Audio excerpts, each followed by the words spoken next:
మన Chiranjeevi vascular and multi speciality hospital దేశంలోనే best vascular and endovascular facilities and all multi speciality care. నమస్తే, welcome to Suman TV. నేను పద్మిని. ప్రస్తుతంతో పాటు ప్రముఖ ఆధ్యాత్మికవేత్త, వాస్తు జ్యోతిష పండితులు, లలిత ఉపాసకులు, వాస్తు జ్యోతిష శిక్షణ నిపుణులు బ్రహ్మశ్రీ నానాజీ పట్నాయక్ గారు మనతో పాటు ఉన్నారు. మాట్లాడదాం సార్. నమస్తే సార్. శ్రీమాత్రే నమః. శని వక్రగతి 138 రోజులు ఉండబోతోంది కాబట్టి మరి మిథున రాశి వారికి ఎలా ఉండబోతోంది సార్? మిథునం వారికి గనక చూసుకున్నట్లయితే ఫస్ట్ ఆఫ్ ఆల్ ఇక్కడ దశమంలో ఉండే శని వక్రిస్తున్నాడండి.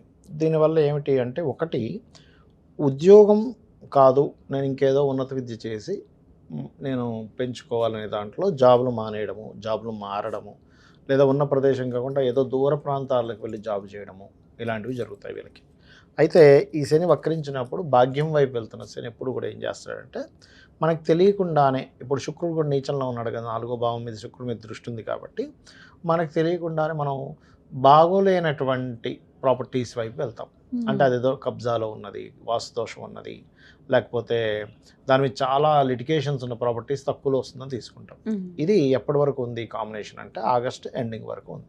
సో ఆగస్ట్ ఎండింగ్ వరకు శుక్రుడు ఎప్పుడైతే 12వ స్థానాధిపతి, ఇన్వెస్ట్మెంట్ కారకుడు కదా 12 అంటే, ఆయన 4లో నీచబడి ఉండేసరికి ఈ రాంగ్ స్టెప్ పడుతుంది. ఇది జాగ్రత్తగా ఉండాలి. వాహనం మీద వెళ్ళేటప్పుడు అతివేగం పనికిరాదు. ఇది చాలా చాలా జాగ్రత్తగా ఉండవలసిన విషయం. ఇంకోటి ఏంటంటే, 4వ స్థానంలో మనకి శుక్రుడు ఉండడం వేరు, 4వ స్థానాన్ని కుజుడు ఈ రాశిలోకి వచ్చి, అంటే ఆగస్టు 3వ తేదీ నుంచి రాశిలోకి వచ్చి 4వ స్థానంలో ఉండే శుక్రుడిని చూస్తాడు. దీనివల్ల ఏంటంటే, పర్టికులర్గా వాహనం మీద వెళ్ళేటప్పుడు అతివేగం పనికిరాదు.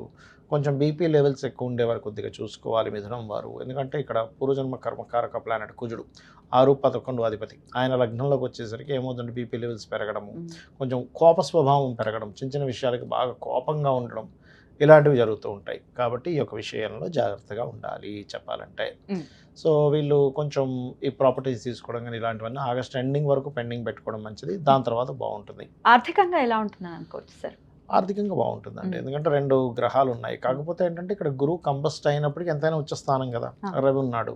సో ఆర్థిక పురోగతిని అయితే ఇస్తాడు. కాకపోతే ఏంటంటే, సంతానం కోసం ప్రయత్నం చేసేవారు కూడా ఆగస్టు తర్వాత చేసుకోవడం మంచిది అనేటువంటి చూపిస్తుంది. ఎప్పుడైతే శని వక్రించి భాగ్యస్థానంలో రాహు ఉన్నాడో, పితృకర్మలు చేసుకోవడం చాలా చక్కటి ఫలితాలు ఇస్తుంది వీరికి. అంటే ప్రతి అమావాస్యకు కూడా తర్పణాలో లేకపోతే వదలడం మంచిది. స్వయంపాకం ఇవ్వడం, తర్పణం చేయలేని వారు స్వయంపాకం ఇవ్వాలి. అదే అది చేస్తుంటే మంచి ఫలితం, చాలా మంచి ఫలితాలు ఉంటాయి. చిన్న చిన్న రెమెడీస్ చాలా ఇంపాక్ట్ ని చూపిస్తూ ఉంటాయి సార్. అంతే ఫాలో చేయాలి అంతే. ఎండ్ ఆఫ్ ది డే అంతే కదా. ఇంత పెద్ద తాళమైన చిన్న కీతోనే ఓపెన్ అవుతుంది. అది చిన్నది ఎప్పుడంటారంటే, స్టార్టింగ్ స్టేజెస్ లో చిన్నవి బాగా పనిచేస్తాయి. పెద్ద ముదిరిపోయాక చిన్నవి పనిచేస్తాయి, కానీ ముదిరిపోయాక కొంచెం పెద్దవాటి దగ్గరికి వెళ్ళాల్సి వస్తుంది విషయం. చాలా సివియర్ కేసెస్. ఇప్పుడు చిన్న గొడవ స్టార్ట్ అయింది ఇంటి పక్క వాళ్ళతో, చిన్నగా మాట్లాడుకుంటే అక్కడికి అయిపోతుంది. ఆ గొడవ పెద్దదై కోర్టు కేసుల దాకా వెళ్ళిపోయాక నువ్వు చిన్నగా మాట్లాడుకుంటా అంటే కుదరదు. కరెక్టే, అది కూడా ఉంటుంది. కానీ ముదిరిపోయినప్పుడు అప్పుడు చూపించుకోవాల్సి, అప్పుడు ఖచ్చితంగా. నా ఉద్దేశం ఏంటంటే, ఈ 4 నెలలు కూడా అలా చేసుకుంటూ ఉంటే చాలా మంచిది, చాలా మంచిది మీరు అన్నట్టుగా. Right sir. అయినప్పుడు పర్టికులర్ గా మరి మిథున రాశి వారు ఎటువంటి పరిహారాన్ని చేసుకోవాలో ఇప్పుడు తెలుసుకుందాం. ఫస్ట్ ఆఫ్ ఆల్ ఏంటంటే, పరిహారము అనేటువంటిది ఏంటంటే, ఎప్పుడు కూడా శనికి సంబంధించినటువంటిది నువ్వులు దానంగా ఇవ్వడం.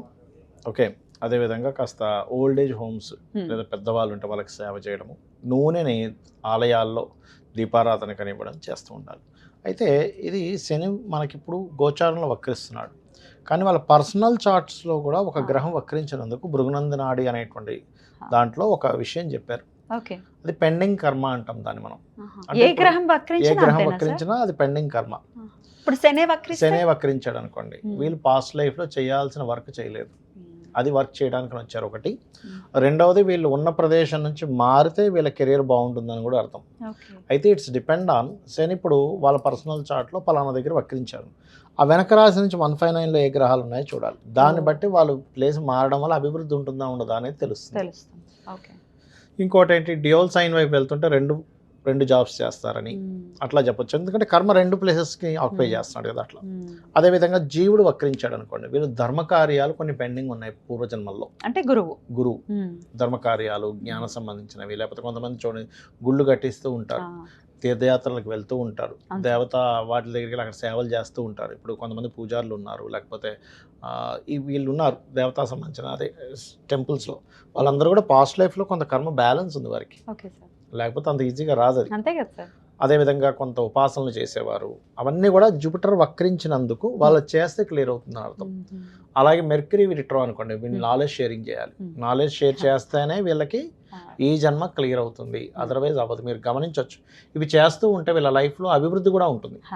అంటే వీళ్ళు అరువు పెరగకుండా వర్క్ చేస్తున్నారు శని వక్రగతి వాళ్ళకి బాగుంటుంది లైఫ్. అదేవిధంగా దేవతా క్షేత్రాలు వెళ్ళడం చేస్తున్నారు, వీళ్ళ లైఫ్ అక్కడ నుంచి స్టార్ట్ అవుతుంది బాగుండడం అనేది. నాలెడ్జ్ ఎంత షేర్ చేస్తూ ఉంటే ప్లస్ అవుతూ ఉంటాడు. ఎందుకంటే కుజుడైతే భూములకు సంబంధించింది, అన్నదమ్ములకు సంబంధించింది అమ్మ. అంటే ఇప్పుడు కొన్నిసార్లు భూముల్ని వదిలేయాల్సి వస్తుంది, వదిలేయాలి. వదిలేసారు అంటే వక్రించి కేతువుతో కనెక్ట్ అవుతే ఖచ్చితంగా వదిలేయాలి. వక్రించి శుభగ్రహంతో కనెక్ట్ అయితే ఏంటంటే వాళ్ళు వేరే ప్రదేశకు వెళ్ళడం ద్వారా భూములు సంపాదిస్తారు. 100 ప్లేసులు సంపాదించలేరు, మీరు ప్లేస్ మారండి, అక్కడ మీరు బీభత్సంగా భూములు సంపాదిస్తారని చెప్పొచ్చు. అలా అలాగే శుక్రుడు అనుకోండి, వీళ్ళకి జనరల్గా ఏమవుతుంది అంటే ఎవరికైనా శుక్రుడు వక్రించాడు అంటే వివాహం విషయంలో సంబంధాలు చూసేటప్పుడు దగ్గర దాకా వచ్చి మిస్ అవ్వడం ఖచ్చితంగా జరుగుతుంది. అందులో పర్టికులర్గా 7th హౌస్లో కనుక శుక్రుడు వక్రిస్తే ఇంకా ఖచ్చితంగా జరుగుతుంది. 7th హౌస్లో ఏదైనా గ్రహం వక్రిస్తే వాళ్ళకి సంబంధం ఓకే అనేట్టు ఓకే వెనక్కి వెళ్ళడం జరుగుతూ ఉంటాయి. అదొక రకంగా దోషం పోయినట్టు అలా జరిగిందంటే వివాహానికి ముందు.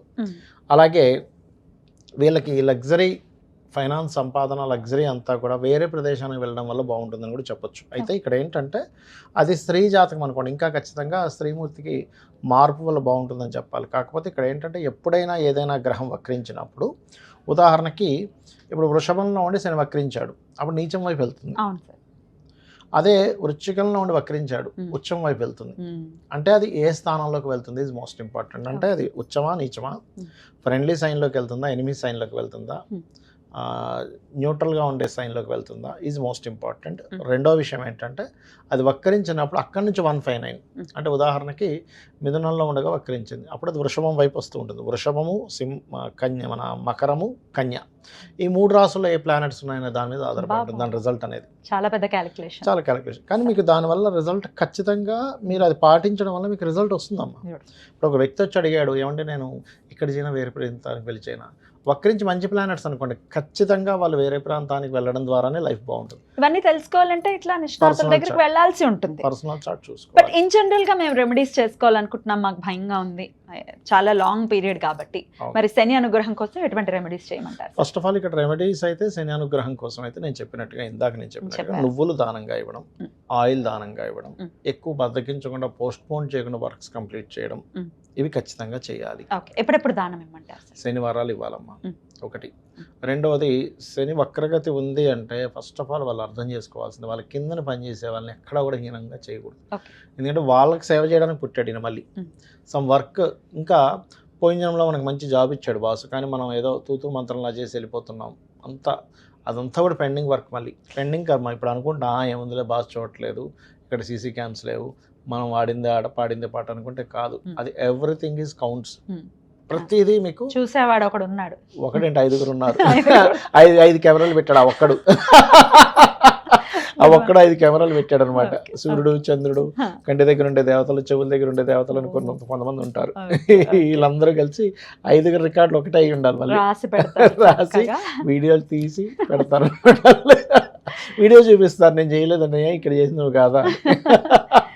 ఇక దేవతారాధన, అమ్మవారి ఆరాధన కానీ లేకపోతే ఏ ఆరాధన కొంచెం మంచి ఫలితం ఇస్తుంది? ఎప్పుడైనా శని ఈ కలియుగ దైవం వెంకటేశ్వర స్వామి ఆరాధన అయితే పంచమాధిపతిని బట్టి ఏ ఆరాధన అనేది చెప్పాలి, 9వ అధిపతిని బట్టి ఏ క్షేత్రం అనేటువంటి చెప్పాలి. దాన్ని బట్టి వాళ్ళ పర్సనల్ చార్ట్లో 9th లార్డ్ 5th లార్డ్ చూసుకోవాలి. రైట్ సార్, చాలా అద్భుతంగా తెలియజేశారు సార్. భయపడాల్సిన అవసరం లేదు, మన నడవడిక బాగుంటే ఖచ్చితంగా ఆయన మంచి రిజల్ట్స్ ఇస్తాడు. అంతే కదా. ఇప్పుడు నడవడిక అంటే ధర్మము. ఇప్పుడు లలితాసహస్రనామాల్లో ధర్మాధ్యక్ష, ధనాధ్యక్ష, ధనధాన్య వివర్ధిని అంటుంది. అంటే ధర్మానికి అధ్యక్షురాలు. ధర్మానికి అధ్యక్షురాలు అయినప్పుడు ఆ ధర్మంగా ఉంటే అమ్మవారే ఓకే వీడు ధర్మంగా ఉన్నాడు రా అని చెప్పి ఆవిడే ధనం ఇచ్చేది. ఖచ్చితంగా. అద్భుతం సార్, చాలా వివరంగా మాకు తెలియజేసినందుకు కృతజ్ఞతలు సార్. నమస్తే. శ్రీమాత్రే నమః.